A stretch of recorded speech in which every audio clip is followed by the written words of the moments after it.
জানো তো, এই জগতে তুমি যতই নিজেকে পারফেক্ট করতে চাও কিন্তু পারফেক্ট হতে পারবে না।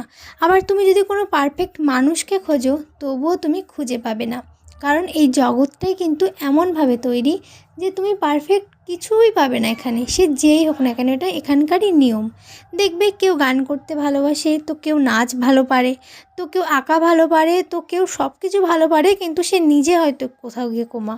বা কেউ খুব সুন্দর দেখতে কিন্তু হয়তো খাটো। বা কেউ হয়তো দেখতে ভালো না কিন্তু তার হাইট ফিগার খুব সুন্দর।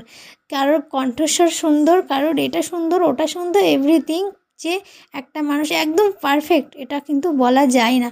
কোনো না কোনো দিক থেকে ভগবান খামতি রেখেই দেয়। আসলে ভগবান শ্রীকৃষ্ণ যখন এখানে এসেছিল সেও কিন্তু খামতি রেখেই এসেছিল। কারণ এই জগৎটার নিয়মই এমন। সে যদি পরিপূর্ণ হতো না, মানে এই জগতে এসেও সে কিন্তু পরিপূর্ণ, কিন্তু এই জগৎটার নিয়ম এরকম।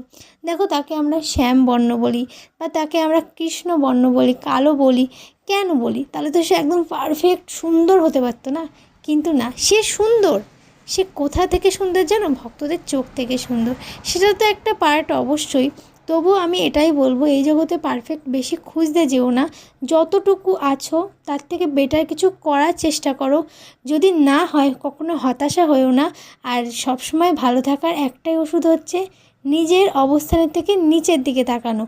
আর নিচের দিকে তাকিয়ে তুমি খুশি থাকবে অবশ্যই, কিন্তু তোমাকে এগোতে হবে আরও ভালো থাকার জন্য, আগামীতে ভালো থাকার জন্য। তাই পারফেক্টের পিছনে না ঘুরে, নিজেকে পারফেক্ট বানানোর পিছনে না ঘুরে ভালো ভালো কর্ম করো, দেখবে জীবন এমনিতেই খুব সুন্দর হয়ে যাবে।